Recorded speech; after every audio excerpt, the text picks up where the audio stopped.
nós já peticionamos nos autos, e apenas para renovar Vossa Excelência, que é a orientação que demos a nosso assistido, de que não responda nenhuma questão que seja relacionada ao mérito da acusação, porque na ótica da defesa isso implicaria antecipação do interrogatório, quando a lei faculta a ele que seja ouvido somente depois de produzidas todas as provas, ao final da instrução. Então, por orientação da defesa, me parece que essa também é a recomendação do CNJ com relação às audiências de custódia. A orientação é para que ele não responda nada que diga respeito ao mérito da imputação que é feita contra ele nesse momento. Com todo respeito a esse juízo, não é nenhum desacatamento, é apenas uma opção técnica da defesa de reservar para que esses fatos sejam mencionados por ocasião do interrogatório. Então, nesse processo aqui, 501.23.3104, presente aqui o acusado Mário Frederico Mendonça Góes, a pedido da defesa, foi solicitada uma audiência com o juízo, pelo que o juiz entende, em decorrência da questão da prisão preventiva que foi decretada contra o senhor. Como eu adiantei agora informalmente, a posição do juiz é que essa audiência de custódia é para prisão em flagrante, não é exatamente o seu caso de prisão preventiva, mas o juiz está aqui disposto a lhe ouvi-lo, o que o senhor tiver a dizer. De todo modo, como o senhor é acusado também no processo, eu vou lhe esclarecer que, como acusado, o senhor tem o direito de permanecer em silêncio. Se o senhor fizer uso desse direito, isso não lhe traz nenhum prejuízo, certo?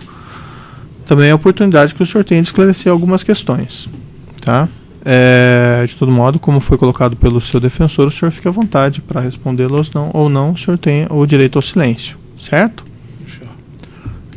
O que exatamente que a defesa queria trazer como ponto relevante?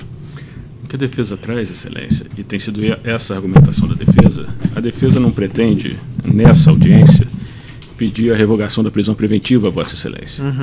O que a defesa pretende, e isso tem sido pontuado ao longo do processo, é demonstrar que a situação carcerária atual do acusado Mário Góes é incompatível com seu estado de saúde e pedir a Vossa Excelência que examine a possibilidade de conversão da prisão preventiva em domiciliar, mesmo que com todas as medidas acauteladoras que a lei prevê, como o uso de tornozeleira, ainda que Vossa Excelência entenda que não seja conveniente que ele cumpra a prisão domiciliar no Rio de Janeiro, mas sim nessa comarca, o que se pede é que se faça essa conversão da prisão preventiva em domiciliar para que ele possa ter a assistência médica que o caso dele recomenda e necessita.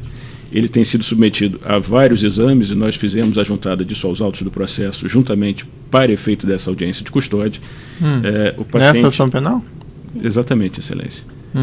Inclusive, embora já esteja juntado aos autos, nós trouxemos a petição e os respectivos laudos, caso Vossa Excelência queira anunciá-los, caso Vossa Excelência entenda interessante constatar. O paciente sofre de uma série de condições clínicas que têm se agravado em razão da sua manutenção no cárcere. Ele tem um quadro hipertensivo, ele tem colite, diverticulite, é diabético, sofre de uma série de problemas ortopédicos que recomendariam uma manutenção de uma fisioterapia constante, uma alimentação que fosse adequada aos sintomas que ele apresenta e o acompanhamento de natureza psiquiátrica, coisas que mesmo lá na prisão onde ele está recolhido, mesmo estando recolhido à ala médica, ele não tem tido pelas deficiências naturais do sistema. Então, o que se pleiteia é isso, nessa audiência de custódia, que Vossa Excelência possa constatar pessoalmente a situação e o estado mental e de saúde do preso, e que a partir dessa constatação pessoal, Vossa Excelência avalie a conveniência dessa substituição, é o que pede a defesa. Senhor Mário, o senhor teria alguma coisa que o senhor gostaria de dizer diretamente? Perdão, Excelência? O senhor gostaria de dizer alguma coisa diretamente? Eu gostaria de dizer o seguinte, eu não me nego de jeito nenhum a responder o processo. Eu tenho um processo que vem de uma única acusação, né, uma acusação de uma pessoa, a atos que eu fiz. Eu sou um homem...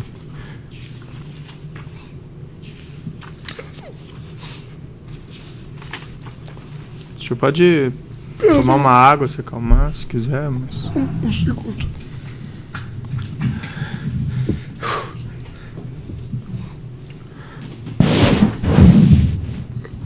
Um segundo, por favor.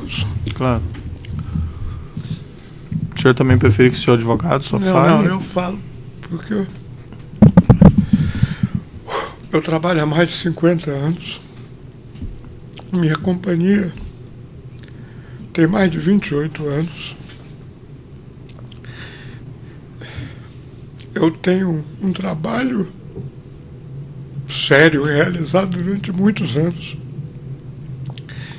Infelizmente não sou mais uma criança. Entendo que tem acusações que eu terei que me defender e eu tenho certeza que no decorrer do processo tudo isso será esclarecido. E o que eu digo é o seguinte: infelizmente eu estou ficando fraco cada vez mais. Eu tenho um problema eu operei a coluna lombar, eu tenho problema agora cervical, para me sentar é complicado, tenho que ficar quase sempre deitado, porque sentado é muito complicado, em pé ando pouco. Então porque eu sempre vinha fazendo, eu estava com a minha vida normal. Não estou reclamando de jeito nenhum das pessoas, do sistema carcerário dentro dentro da legalidade. Eu sou tratado com dignidade, mas é diferente. Minhas comidas eu não consigo, porque eu tenho colite, tenho diverticulite, tenho uma série de problemas digestivos, tenho problema de posicionamento, de movimentação. Eu não posso ajudar em pegar coisa embaixo, em cima, a levantar. Então isso vai me consumindo um pouco.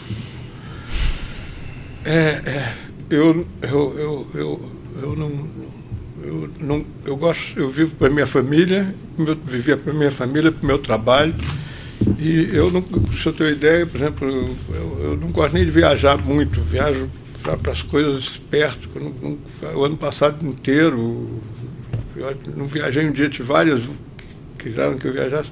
Então eu sinto o seguinte: cada dia eu estou, para me defender fica cada dia mais difícil, porque nós não, por mais que o tempo que a gente tenta, são coisas muito técnicas, senhor, desculpa, excelência, são coisas muito técnicas que nós estamos tratando aqui, e que eu tenho condições de ajudar a descobrir, ver, mostrar e esclarecer. Mas eu me sinto, desculpa, eu me sinto cada vez menos capaz de fazer as coisas, e isso é que eu tenho, por exemplo, eu não sei, foi feito os exames, eu não sei o resultado, mas o meu coração dispara de noite, eu sinto umas coisas estranhas. Já foi juntado esse resultado do exame cardíaco que ele teria feito? Sim, excelência. Tá. Quando foi decretada a sua prisão preventiva, senhor Mário, uma das questões que o juiz levou em conta aqui é que, segundo pelo menos depois até objeto da acusação, o senhor teria essas contas offshores no exterior e que até hoje o juiz não tem nenhuma notícia concreta sobre elas. Isso. Que seriam PAD Corporation e Maranelli. Tudo isso, excelência, será muito bem esclarecido no decorrer do processo. Porque o problema que o juízo vê aqui é que essas contas, veja, sua prisão foi decretada, entre outros motivos, para prevenir reiteração delitiva. E essas contas, não sei se estão ativas, não estão ativas, estão sendo movimentadas, o que são essas contas? Excelência, a defesa reitera a orientação para que o acusado se reserve a falar sobre esse assunto no interrogatório.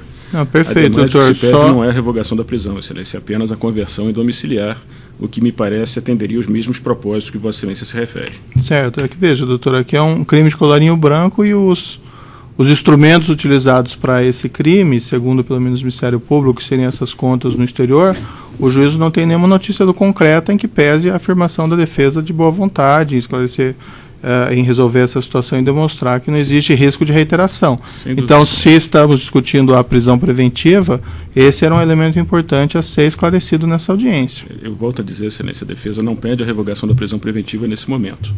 Apenas a conversão da prisão preventiva em domiciliar, o que me parece que atende os mesmos propósitos da fundamentação da decretação. De outro lado, a existência ou não dessas contas, que o próprio juízo reconhece que não tem notícia, na verdade, são objeto do mérito da acusação. Sim, mas é o instrumento... acusado se manifestará sobre ela somente certo. no interrogatório, Excelência. Mas aí a questão, como eu disse, doutor, é o instrumento do crime e o juízo reputa importantes esclarecimentos caso se pretenda a questão a reavaliação dessa questão. Mas tudo bem, eu vou levar em consideração, estou colocando a oportunidade aqui para o acusado, certo? O Ministério Público tem alguma questão a colocar? Tá, esses documentos foram juntados, eu confesso que não os avaliei.